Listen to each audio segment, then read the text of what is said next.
शांति 16 दिसंबर 2024 के बाबा के मधुर महावाक्य।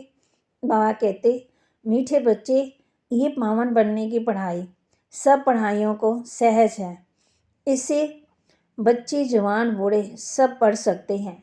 सिर्फ 84 जन्मों को जानना है।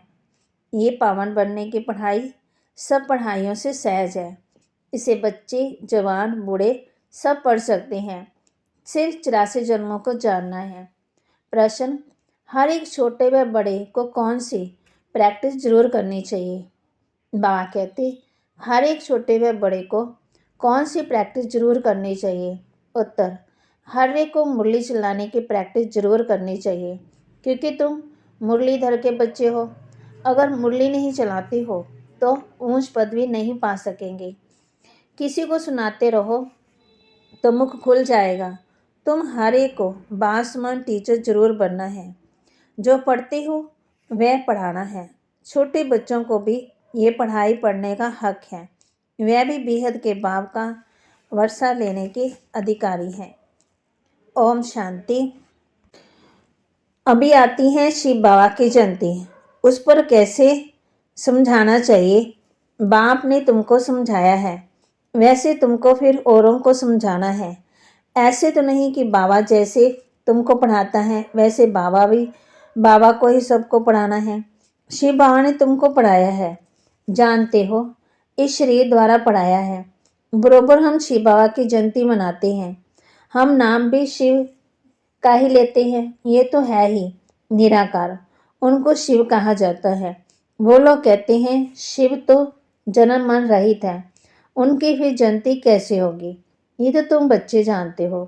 कैसे नंबरवार मनाते आते हैं, मनाते ही रहेंगे, तो उन्हों को भी समझाना पड़े।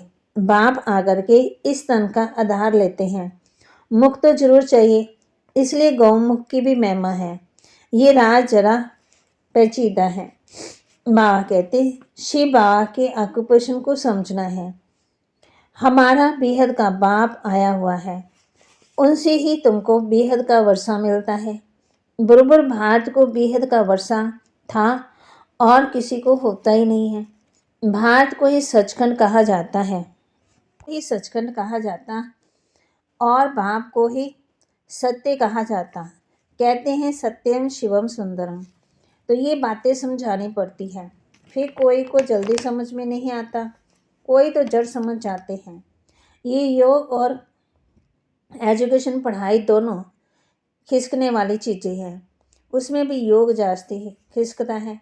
नॉलेज तो बुद्धि में रहती ही है, बाकी याद की घड़ी घड़ी बोलते रहते हैं। नॉलेज तो तुम्हारी बुद्धि में है ही कि हम कैसे 84 जन्म लेते हैं। जिसको ये नॉलेज है वही बुद्धि से समझ सकते हैं। बाप आकर के समझाते हैं कि जो पहले पहले नंबर में आते हैं वही 84 जन्म लेंगे। पहले ऊंच से ऊंच लक्ष्मी नारायण को ही कहेंगे।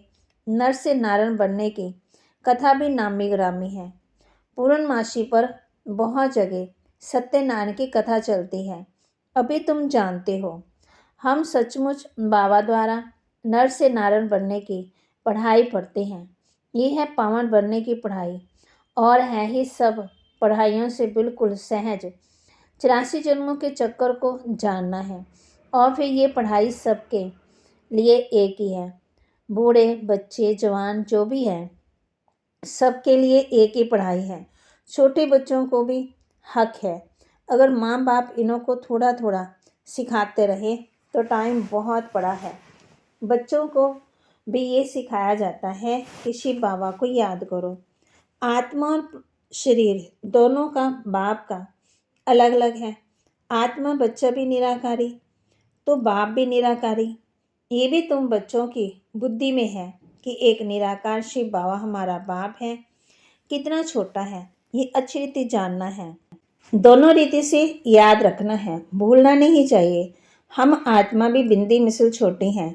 ऐसे नहीं कि ऊपर जाएंगे तो बड़ी दिखाई पड़ेगी, नीचे छोटी हो जाएगी। नहीं, वह तो है ही बिंदी। ऊपर में जाएंगे तो तुमको कैसे देखने में भी नहीं आएंगे। जैसे बिंदी है ना, बिंदी क्या देखने में आएगी। इन बातों पर बच्चों को अच्छी रीति विचार भी करना है। हम आत्मा ऊपर से आई हैं शरीर से पाठ बजाने। आत्मा घटती बढ़ती नहीं है। आत्मा एक जैसी रहती। कर्म इंद्रियां पहले छोटी हैं फिर बड़ी होती हैं। शरीर छोटा बड़ा होता है। बाबा कहते शरीर छोटा बड़ा होता है। जैसे तुमने समझा है वैसे फिर औरों को भी समझाना है। ये तो जरूर है, नंबरवार है। जो जितना पढ़ा है उतना ही पढ़ाते हैं। सबको टीचर भी जरूर बनना है सिखाने के लिए। बाप में जो नॉलेज है वह इतनी छोटी सी परम आत्मा है, सदा परम धाम में रहते हैं। यहाँ एक ही बार संगम पर आते हैं। बाप को पुकारते भी तब हैं जब बहुत दुखी होते हैं। कहते हैं आकर के हमको सुखी बनाओ। बच्चे जब जानते हैं हम पुकारते रहते हैं। बाबा आकर के हमको पति दुनिया से नई दुनिया सच्ची सुखी पावन दुनिया में ले चलो, अथवा वहाँ जाने का रास्ता बताओ। वह भी जब खुद आवे तब तो रास्ता बताए। वह आएंगे तब जब दुनिया को बदलना होगा। ये बड़ी सिंपल बातें हैं, नोट करना है। बाबा ने आज ये समझाया है। हम भी ऐसे समझते हैं। ऐसी प्रैक्टिस करते करते मुख खुल जाएगा। तुम मुरलीधर के बच्चे हो, तुम्हें मुरलीधर जरूर बनना है। जब औरों का कल्याण करेंगे तब तो नई दुनिया में भी ऊंच पदवी पाएंगे। ये पढ़ाई तो है ही यहाँ, वह पढ़ाई है ही यहाँ के लिए, ये है भविष्य नई दुनिया के लिए। वहाँ तो सदा सुख ही सुख है। वहाँ 5 विकार तंग करने वाले होते ही नहीं है। यहाँ रामा राज्य अर्थात पराये राज्य में तुम हैं। तुम ही पहले अपने राज्य में थे। तुम कहेंगे नई दुनिया, फिर भारत को पुरानी दुनिया कहा जाता। गाते भी है नई दुनिया में भारत ऐसे था। कहेंगे नई दुनिया पुरानी दुनिया इस्लामी बौद्धि नहीं थे। अभी तुम्हारी बुद्धि में है। बाप आकर के हम बच्चों को जगाते हैं। ड्रामा में पाठ ही उनका ऐसा है। भारत को ही आकर के स्वर्ग बनाते हैं। भारत ही पहले देश है। भारत पहले देश को ही स्वर्ग कहा जाता है। बाबा कहते भारत की आयु ही लिमिटेड है। लाखों वर्ष कहना ये तो अनलिमिटेड हो जाता है। लाखों वर्ष की कोई बात स्मृति में आ ही नहीं सके। नया भारत था, अब पुराना भारत ही कहेंगे।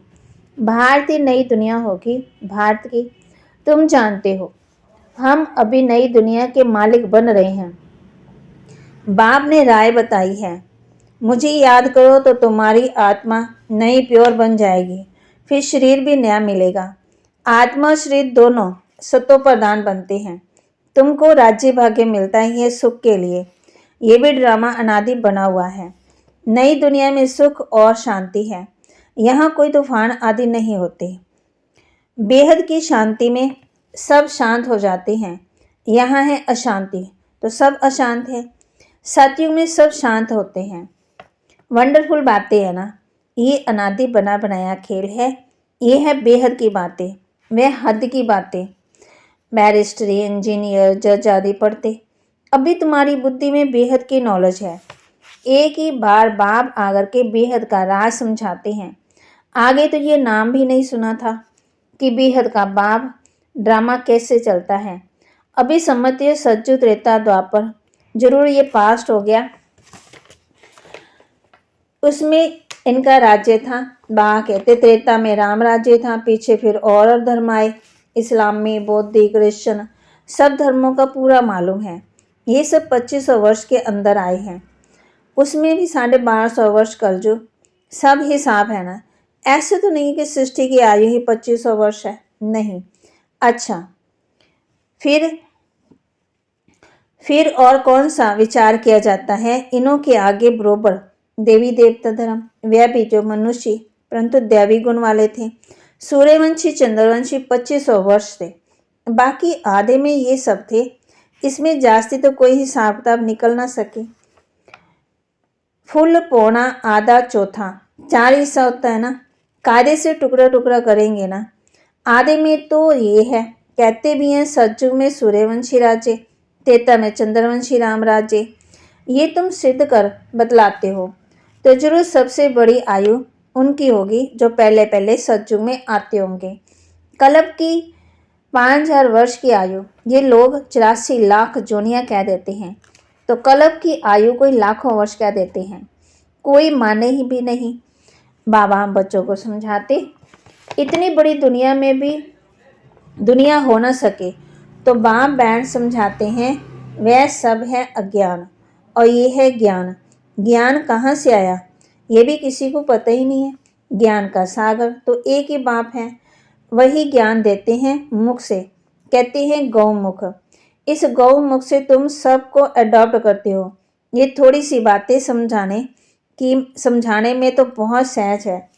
एक रोज समझकर फिर छोड़ देंगे तो फिर बुद्धि फिर और बातों में लग जाएगी। स्कूल में एक दिन पढ़ा जाता है, यह है रेगुलर पढ़ना होता है। नॉलेज एक दिन में नहीं समझी जा सकती। बेहद का बाप हमको पढ़ाते हैं और जरूर बेहद की राजा पढ़ाई होगी। बेहद का राज्य देते हैं। भारत में बेहद का राज्य था ना, ये लक्ष्मी नारायण बेहद का राज्य करते थे। किसका ये बातें स्वप्न में भी नहीं थी।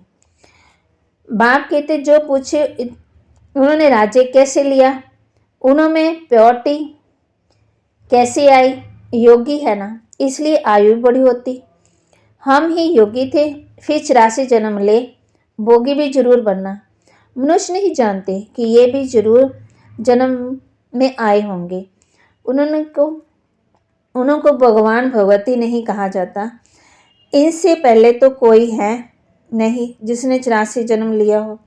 पहले पहले जो सतयुग में राज्य करते हैं वही 84 जन्म लेते, फिर नंबरवार नीचे आते। हम आत्मा सो देवता बनेंगे, फिर हम सो क्षत्रिय, डिग्री कम होगी। गाया भी जाता है ना, पूज्य सो पुजारी, सतो प्रधान से फिर तमो प्रधान बनते। ऐसे जन्म लेते लेते नीचे जाएंगे।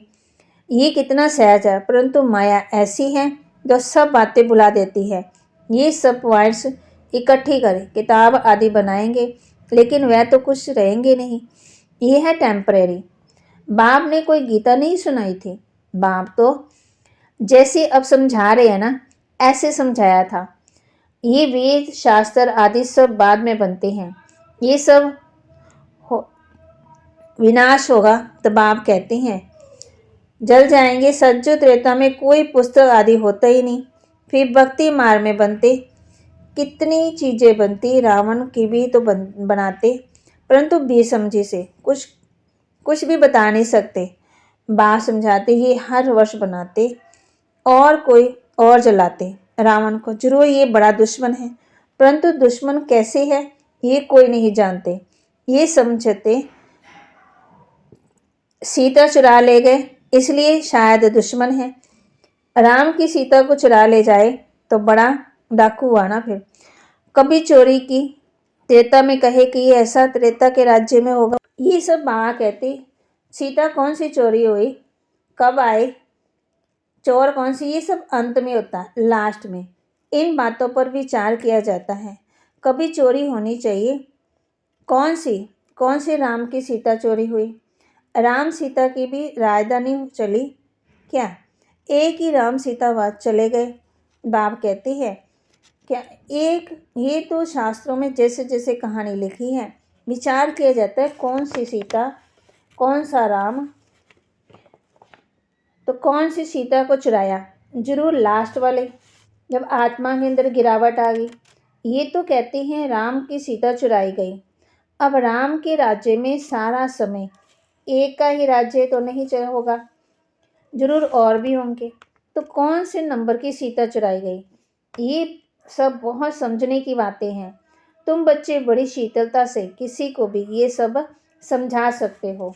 बात समझाते हैं भक्ति मार्ग में मनुष्य कितना, माँ कहते भक्ति मार्ग में मनुष्य कितना इधर उधर जाते, धक्का खाते, दुखी हो गए। जब अति दुखी होते हैं तब रड़ियाँ मारते, पुकारते बाबा इस दुख से छुड़ाओ। रावण तो कोई चीज़ ही नहीं है, अगर है तो अपने को राजा को फिर कोई हर वर्ष मारते हैं क्या। रावण की जरूर स्त्री भी होगी, दमोदरी दिखाते हैं।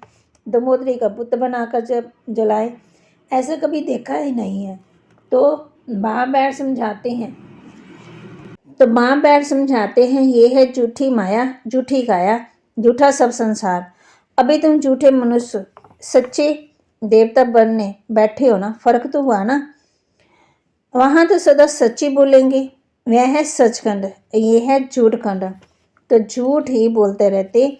अच्छा, मीठे मीठे सिकिलते बच्चों प्रति माता पिता बाप दादा का याद प्यार और गुड मॉर्निंग। रूहानी बाप की रूहानी बच्चों को नमस्ते। रूहानी बच्चों की रूहानी बाप दादा को दिलवा जान सिकवा प्रेम से नमस्ते। धारणा के लिए मुख्य सार, ज्ञान सागर बाप जो रोज बेहद की पढ़ाई पढ़ाते हैं, उस पर विचार सागर मंथन करना है। जो पढ़ा है वह दूसरों को भी जरूर पढ़ाना है। ज्ञान सागर बाप जो रोज बेहद की पढ़ाई पढ़ाती हैं, उस पर विचार सागर मंथन करना है। जो पढ़ा है वह दूसरों को भी जरूर पढ़ाना है। ये बेहद का ड्रामा कैसे चल रहा है, ये अनादि बना बनाया वंडरफुल ड्रामा है। इस राज को अच्छी रीति समझकर फिर समझाना है। वरदान, पवित्रता की श्रेष्ठ धारणा का द्वारा एक धर्म के संस्कार वाले समर्थ सम्राट भव। पवित्रता की श्रेष्ठ धारणा द्वारा एक धर्म के संस्कार वाले समर्थ सम्राट भव। आपके स्वराज्य का धर्म अर्थात धारणा है पवित्रता। एक धर्म अर्थात एक धारणा। स्वप्न में संकल्प मात्र भी अपवित्रता अर्थात दूसरा धर्म ना हो, क्योंकि जहाँ पवित्रता है वहाँ अपवित्रता अर्थात व्यर्थ व विकल्प का नाम निशान नहीं होगा। ऐसे संपूर्ण पवित्रता के संस्कार भरने वाले ही समर्थ सम्राट हैं। अभी के श्रेष्ठ संस्कारों के आधार से भविष्य संसार बनता है। अभी के संस्कार भविष्य संसार का फाउंडेशन है। स्लोगन, विजयी रत्न वही बनते हैं जिनकी सच्ची प्रीत एक परमात्मा से है। विजयी रत्न वही बनते हैं जिनकी सच्ची प्रीत एक परमात्मा से है। बाबा के महावाक्य को लाइक करें, शेयर करें, सब्सक्राइब करें और अपने जीवन में धारण करें। और बाबा ने हम बच्चों को ये बताया है कि विजयी कौन बनता है, जिनकी एक बाप से सच्ची प्रीत है। एक बल, एक भरोसा, एक ही सब कुछ। ये बेहद का ड्रामा कैसे चल रहा है, ये बाबा ने हम बच्चों को समझाया है।